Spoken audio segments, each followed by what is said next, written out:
This story, just to give you a heads up, is going to be rather braggadocious, but it is 100% true. And I think it's time that I told this story, frankly. I mean, I've been sitting on a good one. I've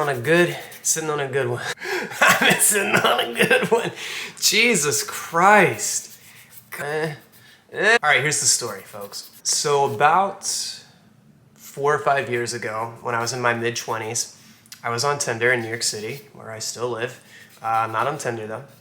And I was presenting as like a traditional cis man, so I looked, you know, not quite like this. Anyway, I got a lot of matches back in my day. Again, that's a brag, whatever, it is what it is. And I matched with this woman back in the day. Let me speed this story up here. I matched with this woman. I'll give her a fake name. We'll call her Tina. That was not her real name. Tina was about 14 years older than me, which, hot. That's hot, right? An older woman. She was a psychiatrist, right? So she could prescribe medicine. She was a very successful, very wealthy woman. She had a home upstate and she had an apartment in Chelsea. Just, you know, a well-to-do, beautiful woman. So good looking. So we hung out again the next time. We just went straight to her apartment. We go to her apartment and I mean, eventually one thing leads to another. We engage in coitus. It's good, whatever. That's not the story here, because anybody could tell that story. Here's where the story gets crazy. So as we're lying in bed together, pillow talking, this woman says to me, she starts kind of gassing me up. She's like, well, you know, you're so intelligent and you're so well-spoken, you're so articulate, you're so caring, you have such a high emotional intelligence. She's gassing me up, right? And then she starts saying, and you're so tall, and you're so charming, and you're beautiful to look at, you have great eyes, this and that. I mean, this woman is literally like, I mean, I'm sitting there like, yeah, yes, go on, tell me more. And then she says, so, and she like kind of like switches tones, she's like, so, because I think you're so great, she's like, I have a proposition for you. This is on our second date, but our first time spending actual time together. She says, I'll pay you $10,000 to get me pregnant.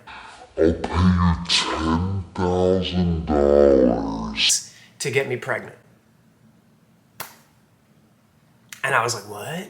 And she was like, yes, so here's the stipulations. You will have nothing to do with the child. This will be my baby, but I'm scared that if I don't have a child now, that I'm not going to ever be able to carry a child, and that's something that's important to me, something that I feel like I need in my life. So I need to get pregnant ASAP, and I think I've picked you because I think you are exactly what I want genetically to give to my child. And I'm like, lady, no, you don't know. I had acne for like 10 years. It was terrible. I think I'm doing okay, but I don't know if everything is quite right up here. I had a really bad anger problem growing up. Like, I don't know if all my genes are good. You're right. I mean, I do have these lines here and I'm tall, but I don't know if this is what you want to do. I don't say any of that. I just go, okay, cool, interesting. And I'm like, let me think about it. And she's like, yes, definitely think about it. It's a very big decision. I told my mom, and my mom was convinced that it was some kind of trap. Like my mom thought she was trying to like get money from me. She was like, no, this woman's trying to trick you. And I was like, I don't think she is, dude. Like I was in her apartment and it's nice as fuck. Like I have 2 roommates and like mildew on my ceiling in Queens. Like I don't think she's trying to get any money from me. And then my other friends were just like, no, don't do that, dude, don't do that. That's just not a good look. So not a single person said do it. So she texted me like a couple of days after we hung out and said, hey, look, I'm going to a yoga retreat. It's like a silent retreat, no technology, no laptops, no phones. And this is in Mexico. I'm gonna be gone for like 3 weeks. So when I get back, you and I can talk about whether or not you wanna do this. And I was like, that's great, perfect. That gives me plenty of time to make a decision.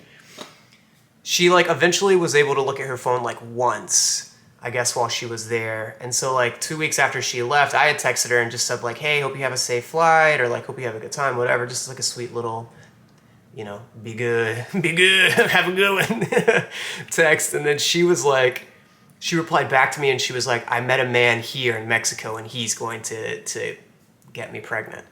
And then she said, I think that it's best if you and I are just friends. And I was like, whoa, like a big fucking 180 there. And I was like, okay, fine, whatever. I was gonna say no anyway. So I like didn't text her for a long time because I was like, well, what am I gonna do? Like, I mean, I met her under the pretense of like we would, you know, potentially date one another. I didn't meet her to just be her pal while she talks about, you know, being pregnant from a random guy she met on a yoga retreat. But I mean, I did have a moment of weakness several months later where I was like in a way, in a mood, and I was thinking about her. And so I texted her and I was like, you up? And she was like, hello. And I was like, I said something that was like in a flirtatious manner, and she was like, no, we agreed, just friends. And I was like, and that's... But yeah, dude, this woman straight up gassed me the fuck up, told me I was so perfect, she wanted to pay me $10,000 to get her pregnant. And that's 100% real. Tina, it's not a real name. Dr. Tina, wherever you are, I hope you and your baby are doing well. And, you know, we could have been good to each other. Anyway. My nails are painted at this point, so it's time to go. Be good. Y'all have a good one. Sit on a good one. Be good. Have a good one.